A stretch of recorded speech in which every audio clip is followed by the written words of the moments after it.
Hey out there, welcome to the Short Story Corner. My name is Sheila, and in case this is your first time here, this is where I read out loud short stories I've written, usually of a fantasy nature. I'd say about 80% for your entertainment and 20% to nourish my own struggling ego, so thanks a lot for joining me. Today we're continuing with a story called No Repeat Lifetime, and it's a crucial point in the story. Local old school radio DJs Rory Reed and Married Midnight and musician Jules Horace are about to get some answers to questions that have been bugging them for a while. Namely, the question of who laid the magic curse that made it so that Jules Horace's debut single, What I Lose Now, is the only song of his that he can perform and the only song of his that people even hear. Well, Rory, Mary, and Jules have been waiting a long time for answers, so let's not delay them any longer. It's time for part 5 of No Repeat Lifetime.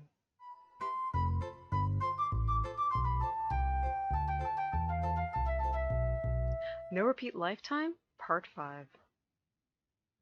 None of the city's buildings reached higher than 12 floors, a fact that sometimes caught Rory in the throat when he looked up and recalled his childhood in Reardon. Unlike Reardon, though, Los Cielos kept its lights on at night, windows left glowing at all hours, sometimes in a pattern that Rory, depending on how much he'd smoked, would try to read like a visual version of Morse code, as if they held a message that only his brain's personal antenna could catch. Then there were the lights that actually did carry messages, ones that Rory didn't have to be high to interpret. These were the lights he hadn't been able to see as a kid, not until the day he'd found an old rune-bound book beneath a stack of 45s at Final Vinyl, anyway. The night after the three sat at Acebos, those lights were close burning stars above him. They created a galaxy trail that spiraled through the town, starting outside Rick Paul's house in Sage Bay Canyon. Rory decided that they wouldn't stop in to visit Rick. Instead, he sat on the passenger side of Mary's boxy old Volvo and directed her turns from there. Jules sat in back. "You're taking this all in stride," Mary said over her shoulder as she angled the car onto Camino Ajo. "Yeah, well." Jules laughed, letting the sound trail off behind Mary's taillights before saying more. "Maybe if you'd told me about all this a month ago, I would have walked away or something, but, yeah. Funny what not being able to perform more than one song will do for you. To you. Whatever." "Left on Middleton," Rory murmured. "You scared?" "Me?" asked Jules. "Of course I am.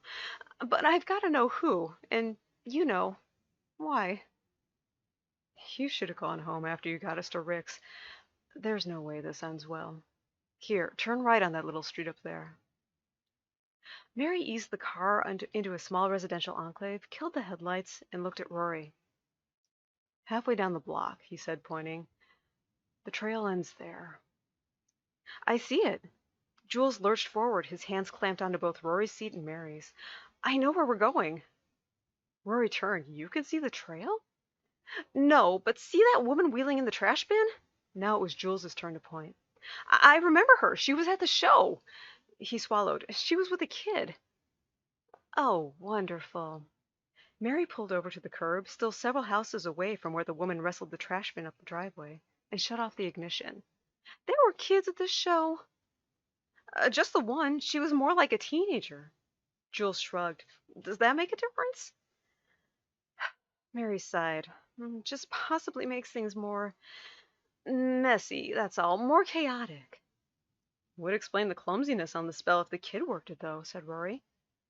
"It would, unless she's a thrall." "She could be a thrall," Rory agreed. "She could also just be the woman's daughter." "Or her lover." "She could be her thrall, her daughter, and her lover." Mary slapped his chest with the back of her hand. "You know I wish I was kidding," said Rory.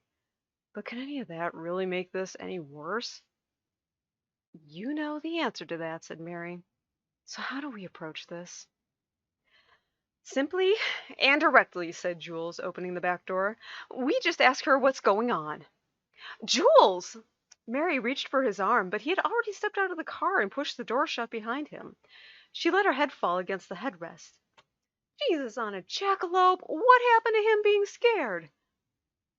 "Music makes you do stupid things," Rory said, as he unbuckled his seatbelt and opened his own door. The streetlights drew Jules's shadow along behind him, like a tow rope that Rory and Mary were supposed to grasp in his wake. But Jules was moving too quickly for even his shadow to keep up. By the time the woman reached her garage, Jules had already left halfway up the driveway. Rory saw the woman turn and wheel the trash bin between them. Her hair seemed only partially able to conform to society's expectations for a ponytail. Strands of it stuck out from the sides of her head as if she'd been shocked on stage, a la Keith Gideon in '84.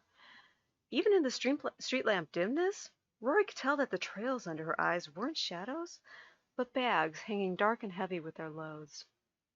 It all made Rory start to feel pity for the woman, until he glanced down and saw that the shirt she'd paired with her sweatpants was a shirt from LBD's 1991 farewell tour, the same design he'd chosen. He twinged. No half-ass spell-book dabbler had a right to the power of that memory. He might have launched a curse straight at the silkscreen logo if Jules hadn't jumped closer to the waste bin she'd positioned as a wall. "Mr. Horace," the woman breathed. "What did you do to me?" Jules said. "What did you and that girl do to me?" Rory took Jules by the left arm. Mary took him by the right. He could feel Jules's wiry muscles tense beneath his jacket, tighter than an overwound guitar string. "I didn't mean," the woman began, but Mary stopped her with 5 outstretched fingers and a curse that careened off her tongue like feedback. "Bullshit." The woman stared down at feet that she appeared to be unable to lift from the concrete. She looked at Jules. "It was just a wish. I swear. I didn't think it was real. But please don't make it stop." Suddenly, the trash bin was no barrier. Jules broke away from Rory and Mary. He took 2 deliberate steps forward, locked his hands onto the bin's sides, and leaned over it as if he were going to tear the air apart with his teeth. "This isn't just my career," he said. "This is my life. And why? Just so you can hear a song on the radio a little longer? For God's sake, it's a free download from my mailing list." The woman smiled, but she also shook her head, as if she were being shaken and jostled between 2 warring forces. "She gets so excited whenever it comes on, like the world is listening to her and giving her the biggest surprise. I think," she laughed, "I think it's the only thing keeping her around." Mary folded her arms. "And tell me, little miss, I like to play with the dark arts, how does it feel when someone keeps you stuck someplace you don't want to be?" She shot a glare at the woman's feet. Still, the woman shook her head and smiled. "You don't understand. It's stage 4 now. There's nothing else I can do. You don't get it at all." And Rory looked at Mary, mouthing, "Oh, hell," as a curtain of misunderstanding rose from the stage between them.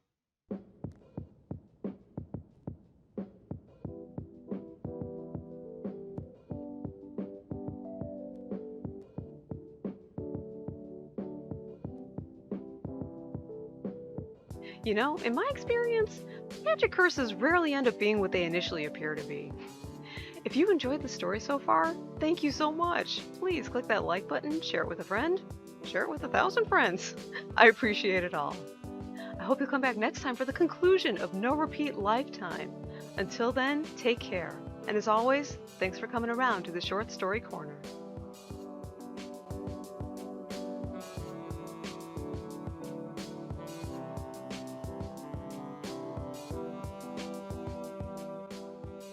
Okay, that's okay. Let's see if I can do it without the weird facial